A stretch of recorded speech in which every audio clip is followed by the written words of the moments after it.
जय माता दी, जय माँ सर्वमंगला। कैसे हैं आप सब?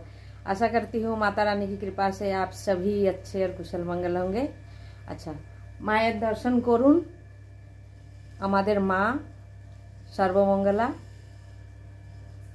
তো মায়ের দর্শন করুন আর বলুন কিরম লাগছে আমার মাকে, ভালো লাগছে কিনা বলবেন কমেন্ট করে, হ্যাঁ না?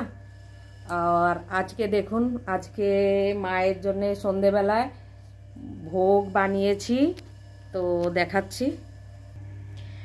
আজকে মায়ের জন্য সন্ধ্যের ভোগ হচ্ছে পাকা আম দিয়ে और ময়দা দিয়ে বানিয়েছি। তো আগেও একবার বানিয়েছিলাম আমি, তো অনেক টেস্টি হয়েছিল, তো আবার বানিয়েছি। তো ভাবলাম একবার বানিয়েছি, ভালো লেগেছে আর পরিবারের সবার কাছেই ভালো লেগেছে আর ওদেরই অনুরোধে বানানো হয়েছে। আর ভাবলাম আজকে মায়ের সন্ধেবেলা ভোগের প্রোগ্রাম করে নিই, তো এইটা বানিয়ে মায়ের ভোগও হয়ে যাবে আর সবাই প্রসাদ পাবে। তো দেখুন, পাকা আম, একটা পাকা আম দিয়ে ও 2 বাটি ময়দা দিয়ে বানানো হয়েছে। তো এর ভিডিও তো আগেও আমি বানিয়েছি 6-7 দিন আগে, তো যদি বানাতে চান তো বানিয়ে দেখতে পারেন, খুবই টেস্টি और মজাদার। আর এইখানে দেখেন, এখানে আমাদের সৎসঙ্গ হয়, তো এখন গরম ছিল বলে বন্ধ ছিল 1-2 মাস, 1-2 মাস না 1-1.5 মাস।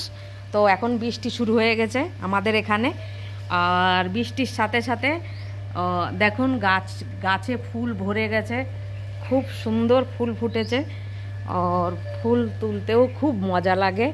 আর একটা জিনিস দেখাচ্ছি, এই হচ্ছে আমাদের তুলসীর পিঁড়ি, এই যে দেখুন, এই হচ্ছে তুলসীর পিঁড়ি আমাদের, কত বড়, কীরম লাগছে এটাও বলবেন।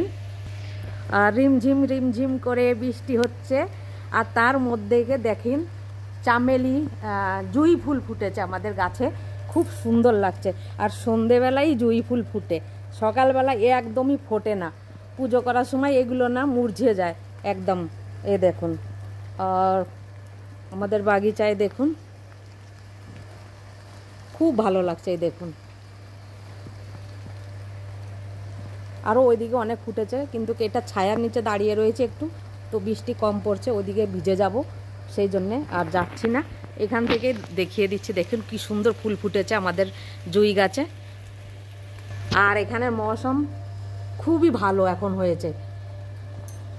কালকে পরশুদিন পর্যন্ত এত গরম ছিল, তো বলার মতো না, ভাবতে পারিনি এত গরম পড়বে, কমসে কম 50 ডিগ্রি সেলসিয়াস ছিল। আজকে বৃষ্টি হওয়াতে, কালকেও বৃষ্টি হয়েছে আর আজকেও বৃষ্টি হওয়াতে গাছপালাগুলো যেন জ্যান্ত হয়ে উঠেছে। আর আম গাছে তো আম খতম হয়ে গেছে, আর জাম গাছে জাম হচ্ছে, বৃষ্টির জল পড়েছে, এখন পাকা শুরু করে দেবে। আর দেখুন গাছের ফুলগুলো কত ভালো লাগছে, কিন্তু বৃষ্টির জন্য একটু যে পুরনো ফুলগুলো সব নিচে পড়ে গেছে, ওই দেখুন, ওই যে নিচে পড়ে গেছে ফুলগুলো। আর উপরে ফুলগুলো যেগুলো সকালবেলা ফুটেছিল সেইগুলোই ঝুলে রয়েছে, কিন্তু দেখতে দেখুন কি দারুণ লাগছে, হ্যাঁ না? আপনাদের যদি পছন্দ হয় আমার এই ব্লগটা, তো লাইক শেয়ার আর সাবস্ক্রাইব জরুর করবেন, আর সাথে কমেন্টে জরুর বলবেন কেমন হয়েছে। জয় মাতা দি, জয় মা সর্বমঙ্গলা।